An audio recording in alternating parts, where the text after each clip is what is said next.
Welcome to এডুটেক্স Niranjan YouTube channel. আজকের আলোচ্য বিষয় টেস্ট ভোট। টেস্ট ভোট কি? যদি কোনো একজন ভোটার ভোট দিয়ে এসে প্রিসাইডিং অফিসারকে অভিযোগ করেন যে আমি যাকে ভোট দিয়েছি, আমি ভিভিপ্যাট থেকে যে প্রিন্টেড স্লিপ বেরিয়েছে সেখানে দেখলাম আমি যাকে ভোট দিয়েছি তিনি ভোট না পেয়ে অন্য সিম্বলে বা অন্য ক্যান্ডিডেট ভোটটি পেয়ে গেছেন, তখন প্রিসাইডিং অফিসার কি করবেন? যিনি অভিযোগ করেছেন যে তিনি যাকে ভোট দিয়েছেন ভিভিপ্যাটের প্রিন্টারে তিনি দেখেছেন সেই ক্যান্ডিডেট ভোটটি পাননি, অন্য ক্যান্ডিডেট পেয়ে গেছেন, তাহলে মেশিনে কোনো গন্ডগোল বা গোলমাল থাকতে পারে। সেই জন্য তাকে টেস্ট ভোট দেওয়ার জন্য অনুমতি দিতে হবে।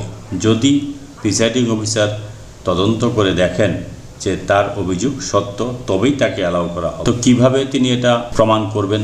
আগে ভোটারকে বলবেন, দেখুন আপনি একটু ওয়েট করুন, আমি আরও 2-4 জনকে ভোট দেওয়াচ্ছি, তারা দিয়ে যদি দেখেন তাদেরকেও বলবেন যে তারা যাকে ভোট দিচ্ছেন ভিভিপ্যাটের প্রিন্টারে দেখতে যে সেই ক্যান্ডিডেট ভোট পাচ্ছেন কিনা। যদি ওই যিনি অভিযোগ করেছেন তার পরবর্তীতে যারা ভোট দিয়েছেন তারা যদি দেখেন যে ঠিকই আছে, তারা যদি এসে বলেন না আমরা যাকে ভোট দিয়েছি ভিভিপ্যাটের প্রিন্টারে আমরা সেই ক্যান্ডিডেটকেই দেখেছি ভোট পেতে, তাহলে প্রিসাইডিং অফিসার তাকে আইনের বিষয়টা জানাবেন। দেখুন আপনি যে অভিযোগ করছেন, আপনার অভিযোগ যদি মিথ্যা হয় তাহলে আপনার কিন্তু ইন্ডিয়ান পেনাল কোডের 177 নম্বর সেকশন যে রয়েছে 1951 সালের, সেই সেকশন অনুসারে আপনার 6 মাসের জেল হতে পারে অথবা 1000 টাকা জরিমানা হতে পারে অথবা উভয়ই হতে পারে।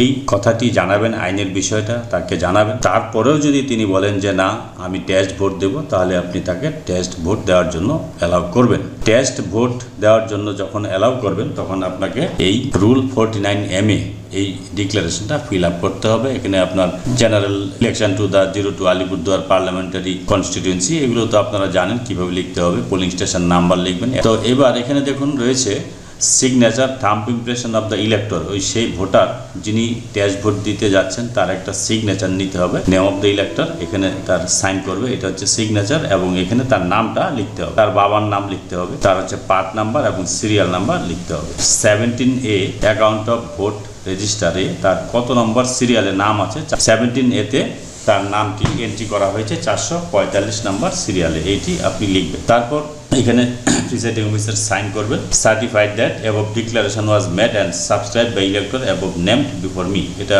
প্রিসাইডিং অফিসার এটা লেখাই থাকবে, এখানে সাইন করবে, এখানে ডেট দেবে। এবার এই এন্ট্রিটা আপনাকে আরও করতে হবে কোথায়? 17C-তে কিন্তু এই টেস্ট ভোটের হিসাবটা দেখাতে হবে। তো 17C কোথায় আছে একটু দেখি। এখানে এই যে 17C-র 5 নাম্বার যে পয়েন্টটা রয়েছে, 17C এটা 17C-র 5 নাম্বার পয়েন্টে রয়েছে test vote recorded under rule 49MA। 49MA হচ্ছে test vote required to B deducted. Test vote কটা দেওয়া হয়েছে? ভোট পড়েছে ধরলাম আমি একটা টেস্ট ভোট নিয়েছি, তাহলে টোটাল এখানে কতটি টেস্ট ভোট? 1 নাম্বার লিখলাম, total number 1। Serial number of electors in form 17A।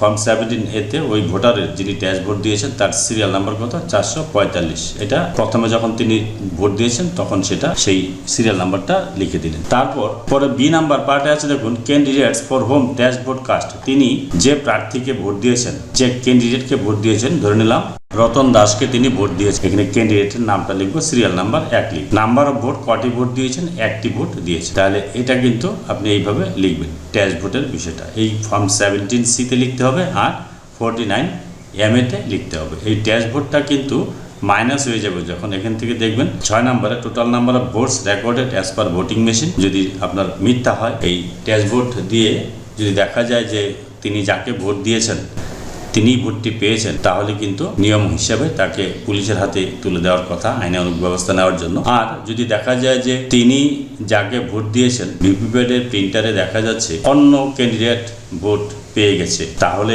ধরে নিতে হবে যে আপনার মেশিন খারাপ আছে, সেক্টরকে জানাবেন, মেশিন চেঞ্জ করে দেবে, তার পরবর্তীতে আপনাকে ভোট চালু করতে হবে। এই হচ্ছে টেস্ট ভোট প্রসেস। এই ভিডিওর ডেসক্রিপশন বক্সে আপনারা কিন্তু সমস্ত গুরুত্বপূর্ণ ফর্মের ডাউনলোড লিঙ্ক পেয়ে যাবেন, সেখান থেকে ডাউনলোড করবেন, এবং লোকসভা ভোট নামে একটি প্লেলিস্ট রয়েছে, সেখান থেকে আপনারা লোকসভা ভোটের যাবতীয় ভিডিও পেয়ে যাবেন। যদি ভিডিওটি ভালো লাগে please like, share and subscribe this channel to get notification off the next update. Thanks for watching this.